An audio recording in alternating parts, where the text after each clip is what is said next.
Everyone, I hope कि आप सब बढ़िया होंगे, मज़े में होंगे और साथ में आपकी पढ़ाई भी ठीक ठाक चल रही होगी।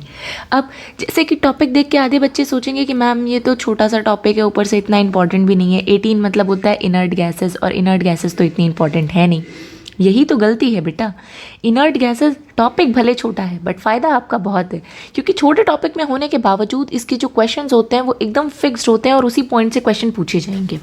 ठीक, तो बहुत ही कम टाइम में ये टॉपिक कंप्लीट हो जाएगा और साथ में कुछ क्वेश्चंस आपके सिक्योर हो जाएंगे। तो लेट्स स्टार्ट विद इट। अब ग्रुप 18 जैसे ही आपके दिमाग में बोला जाए तो एक इमेज आनी चाहिए आपके दिमाग में, that is of scuba divers.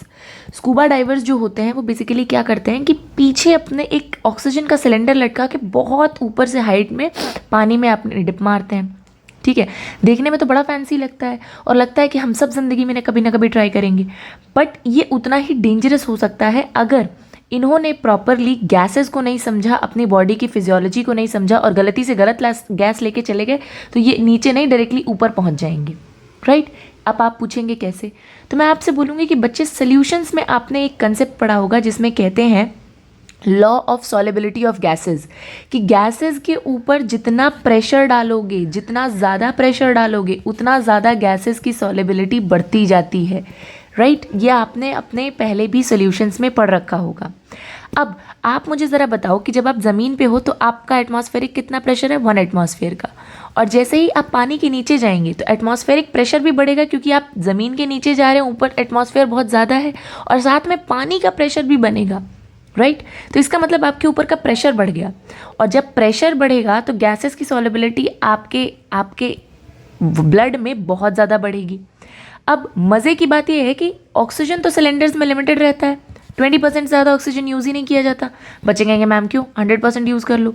तो बेटा 100% यूज़ नहीं कर सकते क्योंकि इतना ऑक्सीजन अगर तुम यूज़ करोगे ना तो भी बॉडी के लिए डेंजरस है, फ्री रेडिकल्स बना के। इसीलिए कहते हैं केमिस्ट्री पढ़ो, केमिस्ट्री पढ़ोगे तभी। देखो यार, जिसकी बायो अच्छी है ना और जिसने बायो रटी नहीं है, समझ के पढ़ी है, उसकी केमिस्ट्री अपने आप ठीक हो जाती है। ठीक है, तो आपको पता होना चाहिए कि फ्री रेडिकल्स बनते हैं ऑक्सीजन से। अगर ऑक्सीजन बहुत ज़्यादा आपके ब्लड में हो जाए तो ऑक्सीडेशन रिडक्शन रिएक्शन होने की वजह से फ्री रेडिकल्स बनाए जाते हैं ऑक्साइड्स के, जिसकी वजह से बहुत ज़्यादा डेंजरस हैं ये एनायंस, ये फ्री रेडिकल्स, जो कि आपके सेल्स और टिश्यूज़ को डैमेज कर सकते हैं। राइट, तो क्या करते हैं, इस सिलेंडर में कुछ गैसेस मिक्स की जाती हैं ताकि ऑक्सीजन हमें 20% ही मिले, बट जो गैसेस इसके साथ यहाँ पे भरी हुई हैं वो डिजॉल्व ना हो ब्लड में। कई बार आपने सुना होगा कि लोग गए पानी के अंदर, तैरना नहीं आता था या फिर सिलेंडर काम नहीं किया और मर गए। राइट, तो अभी हम लोग इसी को आगे समझेंगे कि ये कौन सी गैसेस होती हैं जो ऑक्सीजन के साथ मिक्स की जाती हैं ताकि इंसान की मौत ना हो।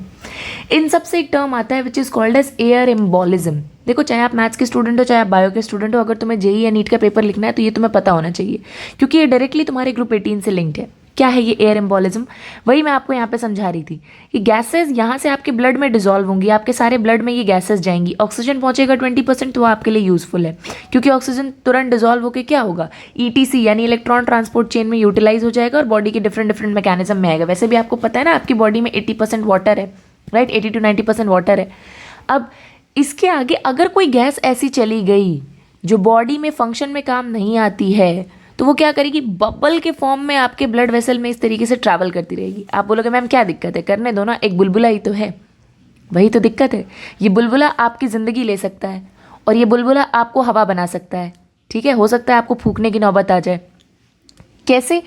ये बुलबुला जो ब्लड में डिजॉल्व नहीं होता, इसी को बोलते हैं एयर एम्बोलिज्म, की एयर है ब्लड में जो कि डिजॉल्व नहीं हो रही है, और ये क्या करती है, जहाँ जहाँ पे आपकी पतली पतली वेसल्स होती है ना बॉडी में, जैसे किडनी, हार्ट, लंग्स और ऊपर में ब्रेन, उन सबको वहाँ जाके ब्लॉक कर देती है। और जैसे ये ब्लॉक होगा तो ब्लड पीछे से प्रेशर लगाएगा, धक्का मारेगा कि हटो भाई, हमको ब्लड पहुँचाना है ऊपर तक। ये एयर है ज़िद्दी, यहाँ से हटेगी नहीं, डिजॉल्व ये हो नहीं सकती। इसकी वजह से यहाँ वेसल्स फट जाएंगी। समझ में आ रहा है? ठीक है, इसलिए ये इतना डेंजरस है कि अगर कोई भी अनसॉलेबल गैस आपने मिला दी प्रेशर की वजह से, वो ब्लड के अंदर तो चली जाएगी सॉलेबिलिटी के नाम पे, लेकिन अगर वो अंदर घूमती रह गई तो आप फिर फूंक सकते हैं। ठीक है, ओके। अब आते हैं ग्रुप 18 पे कि क्या कितना इंपॉर्टेंट पॉइंट है और क्या आपको पढ़ना है। ठीक, मैं आपको ये एक पेज में समेटने की कोशिश करूंगी और उसके बाद आपको क्वेश्चन सॉल्व कराऊंगी जो प्रीवियस जेईई और नीट में आए हुए हैं। सबसे पहली बात, ग्रुप 18 को नोबल गैस या इनर्ट गैस क्यों बोलते हैं, सबको पता है ये, क्योंकि मैम इसके आउटर इलेक्ट्रॉन 8 होते हैं, किसी से रिएक्ट नहीं करता है, इसलिए हम इसको इनर्ट या नोबल बोलते हैं। Very good. आउटर कॉन्फ़िगरेशन क्या होती है इसकी, NH2NP6, मतलब 2S में 6P में, तो हो गए ना 8 मैम, तो स्टेबल होते हैं। ठीक है, अब इनके ग्रुप में आते कौन कौन से? हीलियम आता है, नियॉन आता है, आर्गॉन आता है, क्रिप्टॉन आता है, जेनॉन आता है, ठीक है, लेटेस्ट वैनेडियम आता है। ठीक है, तो आपको ये पता रखना है कि इसमें से आगे कैसे कैसे इनके यूजेस रखते हैं। ठीक है, सब मोनोटॉमिक गैसेस आप सबको पता है कि भैया इनर्ट है, किसी से रिएक्ट ही नहीं करती तो अकेले ही तो घूमेगा। अब जो लोग बहुत शाय होते हैं, किसी से बात ही नहीं करते, तो जनरली उनके फ्रेंड्स भी नहीं होते, तो वो अकेले ही घूम रहे होते हैं, राइट। अब आते हैं थोड़ी फिजिकल प्रॉपर्टीज़ के बारे में कि अगर आप आयनाइजेशन एंथैल्पी इनकी करें तो भैया ये तो बिल्कुल समझी हुई बात है। अगर आपको थोड़ा भी ग्रुप वो आता है classification and periodicity of properties वाला चैप्टर, तो आपको पता होगा कि जब आउटर मोस्ट में 8 इलेक्ट्रॉन है और ये बिल्कुल स्टेबल है, तो इसके आउटर मोस्ट से एक इलेक्ट्रॉन निकालना बहुत मुश्किल है, इसलिए इसकी आयनाइजेशन एनर्जी बहुत ज़्यादा होती है। लेकिन जैसे जैसे साइज़ बढ़ेगा, तो मैं आपको बार बार समझाती हूँ कि जैसे जैसे साइज़ बढ़ेगा, नीचे वाले यानी जेनॉन वगैरह में क्या होता है कि लास्ट वाला ऑर्बिट न्यूक्लियस के इतना दूर हो जाता है और उसके अंदर डी और एफ ऑर्बिटल्स आ चुके होते हैं, जिसकी वजह से ये खराब पड़ते हैं। ठीक है, तो इतनी दूरी पे अट्रैक्शन कम लग पाता है, तो जब कम लग पाता है तो लास्ट वाले में आप निकाल सकते हैं। ठीक है, तो मतलब अगर बहुत मोटा इंसान होगा, आप कहीं पे भी उसको चाटा मार के निकल जाओगे, जल्दी आपको पकड़ नहीं पाएगा, राइट। अब उसके बाद बात करते हैं कि एटॉमिक रेडियस सबको पता है इंक्रीजेस डाउन द ग्रुप, क्योंकि ऑर्बिट्स बढ़ते जाते हैं। Electron gain enthalpy, electron gain enthalpy का क्या मतलब होता है सॉरी, जस्ट उल्टा होता है तुम्हारे आयनाइजेशन एंथैल्पी का। आयनाइजेशन एंथैल्पी का मतलब होता है कि तुम आउटर मोस्ट ऑर्बिट से एक इलेक्ट्रॉन अगर छीन के निकालोगे तो तुमको कितनी एनर्जी देनी पड़ेगी। इलेक्ट्रॉन गेन एंथैल्पी का मतलब होता है अभी तुम छीन रहे थे कि ये अगर दूसरे से छीनेगा इलेक्ट्रॉन या तुम इसको इलेक्ट्रॉन दोगे तो ये एनर्जी लेगा कि देगा, उसको बोलते हैं इलेक्ट्रॉन गेन एंथैल्पी के। इलेक्ट्रॉन गेन करने की वजह से जो एनर्जी निकली, यहाँ पे ये पॉजिटिव है।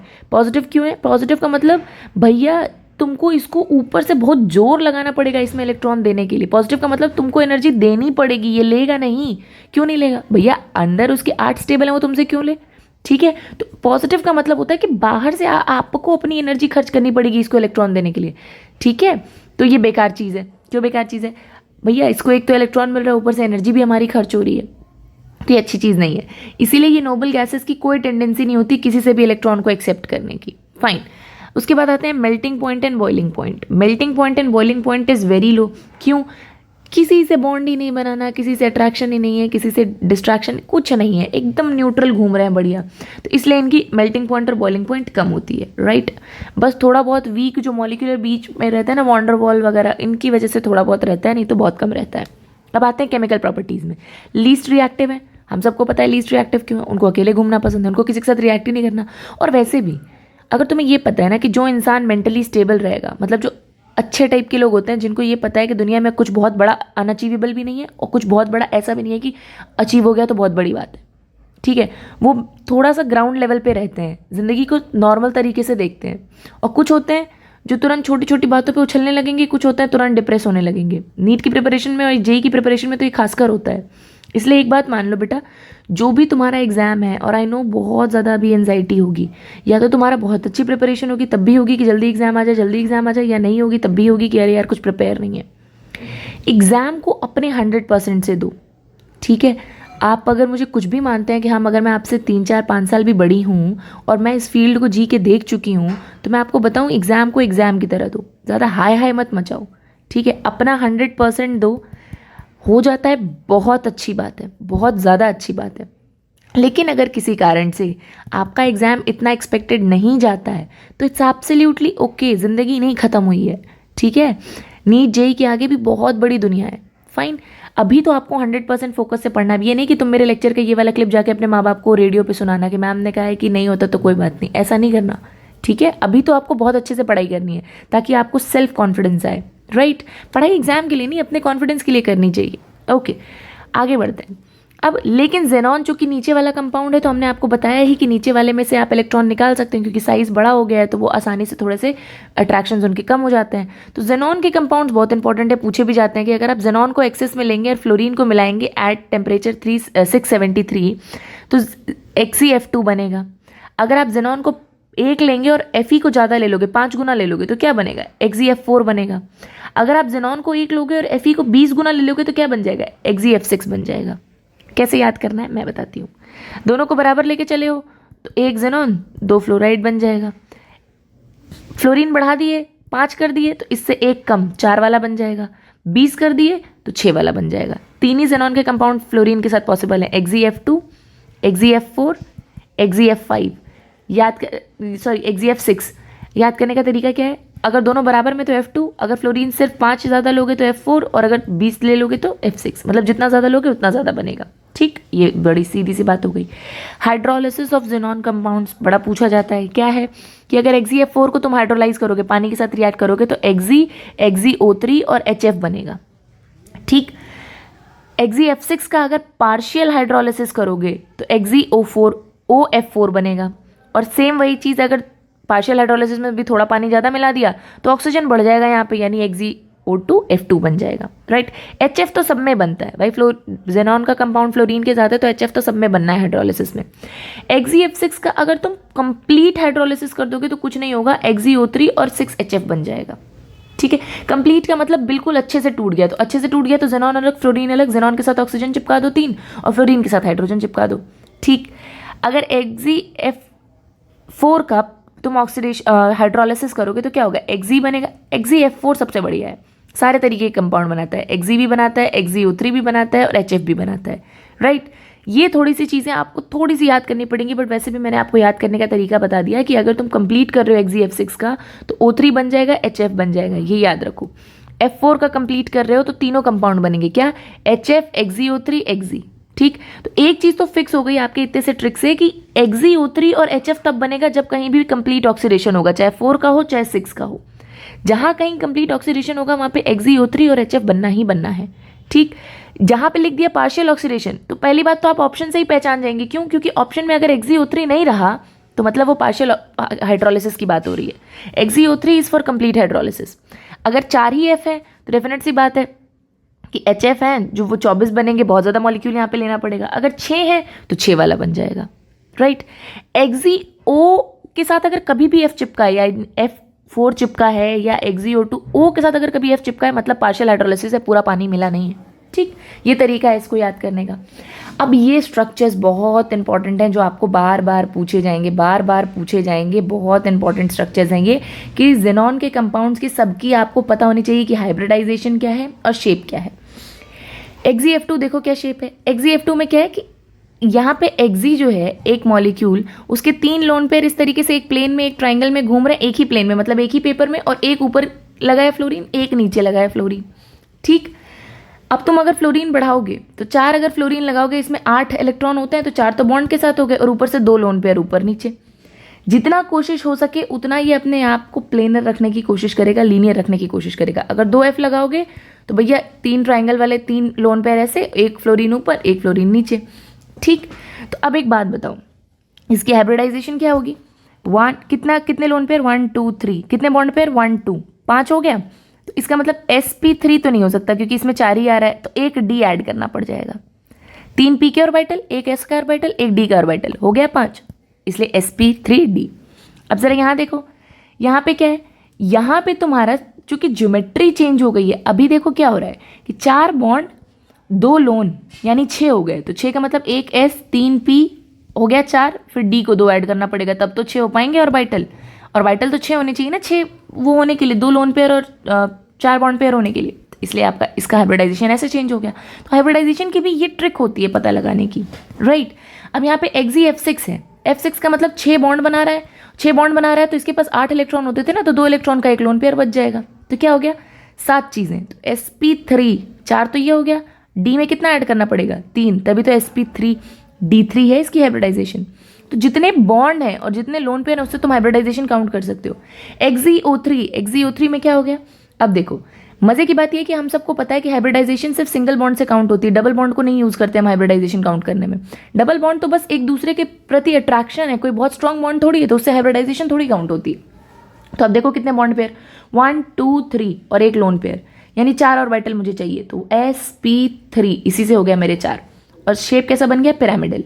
राइट, तो आई होप आपको हाइब्रिडाइजेशन काउंट करना आ गया हो, और ये स्ट्रक्चर्स बहुत इंपॉर्टेंट है, याद रखना, डायरेक्टली पूछ लिए जाते हैं।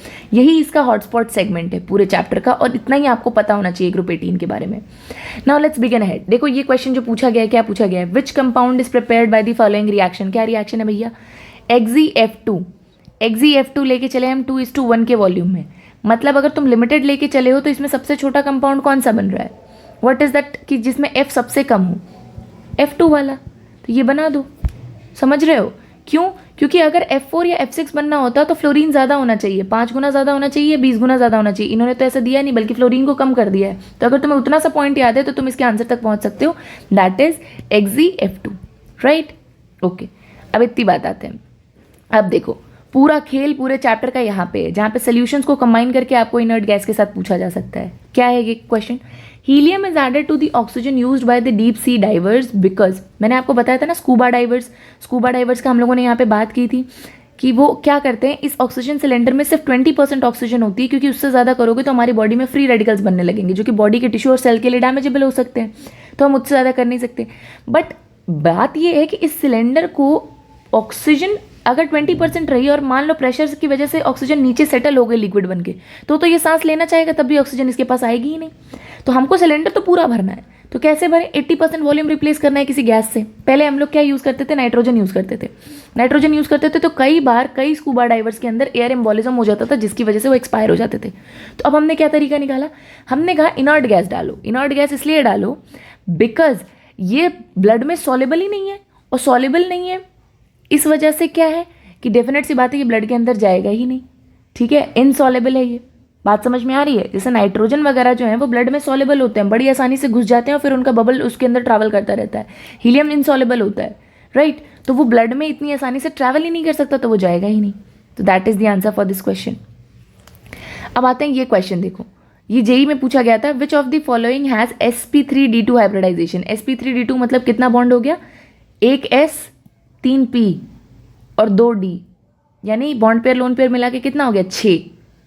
ऑल राइट, तो इसका आंसर क्या हो जाएगा? XeF4, क्योंकि हमें पता है कि F4 में 4 बॉन्ड पेयर होते हैं और 2 इसके ऊपर लोन पेयर होते हैं, ठीक। तो अगर आपको इतनी सी ट्रिक पता है तो आप ये क्वेश्चंस आसानी से सॉल्व कर सकते हैं। That is very very easy for you. I hope आपको इतनी चीज़ें समझ में आई हो। It will be fruitful for you. See you in the next video.